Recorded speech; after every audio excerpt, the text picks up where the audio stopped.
Hello everyone, this is Ether Dragon, and welcome back to another episode of Fire Emblem Heroes.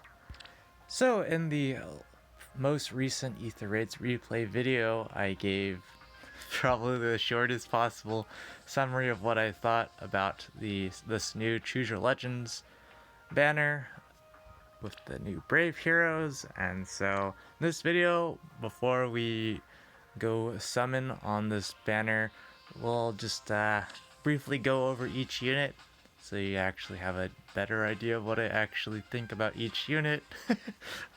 But hopefully we don't make this too long. Starting out with Gatekeeper here, all I have to say is support. As an actual combat unit, Gatekeeper can definitely be quite tanky, especially if you max out Charging Horn's effects. You can definitely get some mileage there. I just don't feel like Gatekeeper as an actual carry unit, don't feel like Gatekeeper's fantastic. Number one issue for Gatekeeper trying to be a carry is if you want to run detailed report, that means you're not running all the different B slot options available to infantry units. That definitely helps tanks like Gatekeeper out. And, well, the effect where the foe cannot make a follow-up attack is nice and all, but there's also plenty of guaranteed follow-up attacks, the null follow-up, the partial null follow-up stuff on player phase units. I just don't feel like Gatekeeper is fantastic right now. Beyond, if you're trying to use them other than a support unit, you can make it work for sure. I just don't think it's the greatest idea. Because tanks age okay, but right now the meta is heavily centered around nuking. All tanks, even if you can tank, if you can't kill, that's basically useless nowadays, because typically you're going to be running that tank with allies that can't really tank, and so things go downhill really quickly if your tank can just only sit there and tank and not actually pick up kills. So in my opinion, I'm not too keen on actually choosing a Gatekeeper as my free 5-star from this Choose Your Legends rotation. Outside of maybe meme value, that's about it, because of course Gatekeeper kind of memed his way to victory in this Choose Your Legends. But moving on to Marv here, all I have to say is he just stacks effects that sword infantry units want, but he just still doesn't have enough of them. As funny as that sounds, because, you know, the weapon text kind of takes up a large amount of space. But, you know, you have the -1 cooldown acceleration, which is always solid. You get more stats, you get, no, assuming, of course, you actually meet the conditions to proc the effects, but null follow-up, more attack, healing. The advantage is kind of whatever. I don't really understand why that's there, but I do. It's to counter Nino strategies, no. Memes aside, the one thing he has going for him is that he has dragon effectiveness, but I don't really know how relevant that's going to be down the road.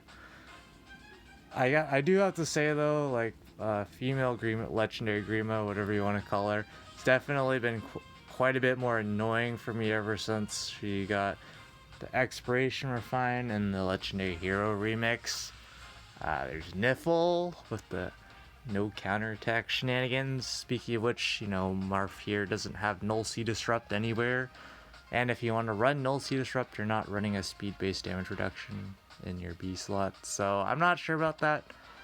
Distant Pressure on him is okay because, of course, you get the...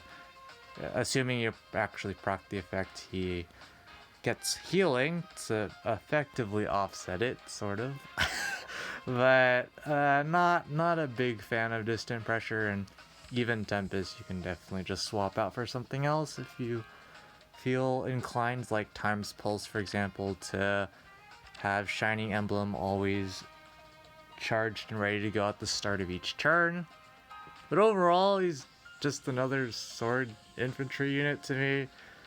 There's going, as silly as it sounds, but it's true, there are just going to be more sword infantry units in the future that have even more effects than Marv here. And, well, we'll see at that point if they can even, sword units can even keep up, because another effect that Marv doesn't have here is I'll just call it Null Guard. It's the other part of Creator Sword, where you can screw over skills that mess around with special acceleration or special charges, like guard, bold fighter, guard, special fighter, all that stuff. So there isn't that. There's like I already said, there's no null C disrupt.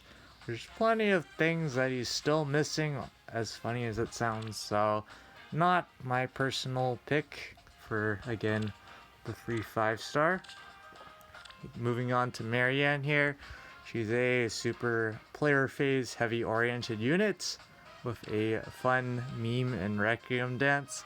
You can definitely do some fun stuff with this, but the number one problem, I would say, or actually there's two problems. I don't know how I'd rank them, but one, it's a 3 cooldown special. It's not like 2 cool. 2 cooldown would have been pretty respectable. But the number, I think this is the number one problem. It doesn't give her any damage, and in this day and age, if you're trying to murder units with just raw attack, good luck. It's definitely feasible, but not recommended. Specials are basically a must in this day and age for consistent nuking.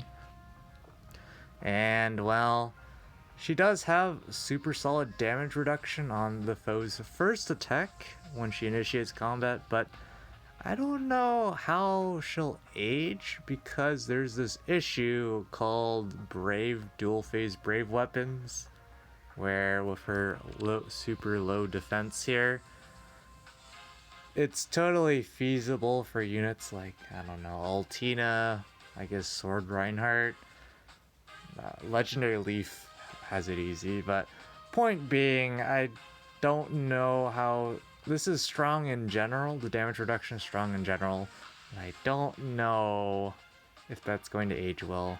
We'll see. It's been okay, because of course a lot of the dual phase Brave weapon units aren't running around literally everywhere, so it hasn't been that much of a problem. But at least she has a lull speed res built into her weapon, but it has an HP condition, so I don't know if I like that. And she has issues with her B slot. She wants to be running a lot of things, but null follow-up's probably a must, because otherwise you would have to run like impact in your A slot, and that doesn't seem very good, because you just need to stack attack and speed as high as you can. So for me, again, Marianne isn't my go-to pick for the free 5-star summon, which means, like, if you watch the Ether Raids replay video, that means I'm personally leaning towards picking up Erica, just because she pretty much epitomizes 2021 in a nutshell, and that's just nuke first before you get nuked, forehead. But she is pretty much as close as you're going to get in this day and age to what a player phase unit needs to be super strong in this day and age. Starting off with the -1 cooldown acceleration. It's such a simple effect, but it's so strong because of specials spamming nowadays, which is super important. Effective damage, always fantastic. Can't go wrong with that. Damage reduction on the first attack, it's fine. I'll go into why Erica's, as much as I'm probably going to pick up Erica as my free 5-star, it's not going to be like something I'm super happy about. But the biggest thing is the partial null follow-up effect, which has been running around on newer units nowadays. That's pretty much a necessity when you have units like Brave Hector, Fallen Edelgard, I guess Gatekeeper.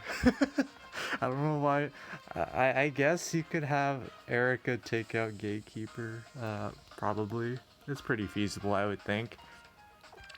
But, you know, Surge Sparrow here does give her some healing. So in contrast to some unit like Regan, who has the same amount of player phase damage reduction, that's pretty nice for staying healthy. And even with Luna here, she's getting a good chunk of healing. Was that 50% of her max HP and healing?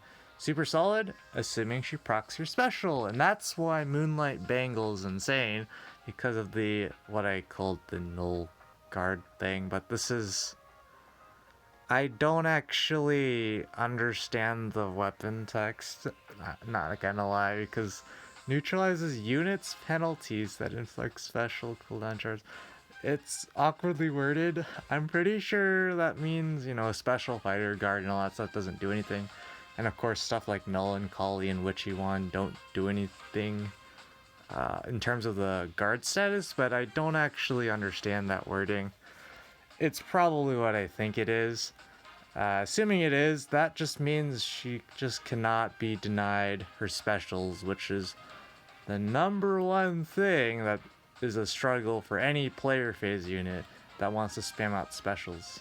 Just being denied by special fighter, especially on armors, is a huge problem. And of course she gets dealt damage as well, based off of the foe's defense, and that scales off of the special cooldown. So it's quite interesting, but definitely super strong as well. And of course she has Kanto, which in this day and age, mobility is super important. And I guess attack speed menace is fine. Kind of awkward on a Lance Cav, but it makes sense given her actual attack range. You know, any unit that is in range of Erica, that, assuming she doesn't get like +1 movement, anyone in range of attack speed menace is going to be in range of Erica, so it makes sense. But yeah. Moral of the story, I think I'm just going to end up picking up Erica. Unless we pick up Erica here for free summons, we're going to be free summoning on blue. Otherwise, we're going to be summoning on colorless for the memes. Looks like we have to start out with colorless here. But yeah, if we don't get Erica, we're just going, in these 5 free summons, we'll just pick her up on our free 5-star summon. Because at the end of the day, a player phase nuke with that many effects that are extremely relevant for this time, she's just going to age perfectly fine. There won't be anything wrong down the road with her. At the very least, she'll be a functional arena assault unit for pretty much who knows how long. Pretty much forever, to be honest. With effective damage and being able to spam specials out. Yeah, that's pretty much is what's going to happen. The rest of them age basically depending on what actually happens to the meta and what Intelligent Systems decides to do with the upcoming units on future banners. So I could pick up a Tatiana. Then seeing her around a little bit, I think I have a couple extra copies besides the free ones we got. She is plus speed, okay. Probably not building her for a long time, but I guess that's the thing. So far, I'm not expecting to pick up any 5-stars here. It's just if we do, we do, but I'm pretty much expecting we're just going to have to free summon Erica. Or we could just pick up Tana. Not this again. Okay. I guess that's just the merge. I don't really have much need for guidance. She's plus HP. Yeah, she doesn't really have any fodder outside of guidance. Like, why would you use speed defense too, other than for collection purposes? Well, we got a 5-star. Last summon here. Time to get Brave Hector, Kappa. I'll probably, I'm still on the fence whether I should actually plus 10 Brave Hector, but I think I will, just for the pure purposes of having a score bot that will probably function decently. That's about it. So as expected, we didn't get Erica. I wasn't expecting to, so we're just going to pick Erica here. I definitely will not regret this decision. But speaking of regret, I forgot to mention the main issue with Erica, and it's the same thing as Regan, but with Erica, she's better off than Regan. The number one problem is getting one shot on the counter. Because with the 30% damage reduction, you can tank a good amount of hits, as anyone who's been using Regan a bit would know. But with your HP stat being as it is, it's pretty darn low like Regan, of course, so it's totally feasible to just get one shot on the counter. If she doesn't get one shot on the counter, she's pretty much set, period. There's also stuff people are talking about with Gale Force and whatnot. Gale Force doesn't work with any of this stuff because she actually has to deal damage with her special or proc her special during combat to get the healing from Surge Sparrow and the dealt damage from Moonlight Bangles. So there's that, but I definitely will not regret picking Erica. Brave from last Choose Your Legends, Brave Dimitri. Let me get him over here. I've basically only been using Brave Dimitri for arena assaults, and that's about it. But that's what most of my units get resorted to nowadays, because for all the scoring modes, unmerged units don't score anywhere near enough, so can't really use them there. And there's not that many modes in the game that really encourage lots of unit diversity outside of stuff like arena assault, so I don't regret it. The one thing that's nice with Dimitri is his low res makes him super nice bait on dancers in arena assault, range dancers in arena assault. That's my number one use for him. Other than that, a lot of times his B skill just can't proc because it's all dependent on him having more defense than the enemy, which in this day and age is non-trivial. But this has been way longer of a video than I wanted, but that's what happens when I go rant about each unit. Moral of the story, just pick the unit if you have no idea, just pick the unit you like.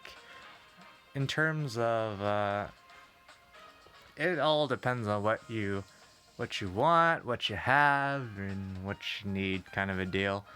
You really can't go wrong with Erica unless you just have a ton of player phase heavy units already and you just don't need another one. That's perfectly fine. Don't need to pick her up at all. If you like one of these units in particular, definitely go for them, especially if you're trying to max merge one of them. I would say if you're trying to max merge, that maybe you go for the first spark on this banner and then wait for Hero Fest, or even the likely rerun of this banner. But Hero Fest generally will give you the best rates. It's just that you have to wait. That's the trade-off. So there's that. But anyways, enough ranting. That's gonna be it for this episode. Thanks for watching. As always, this is Ether Dragon, and hope to see you all next time. Bye.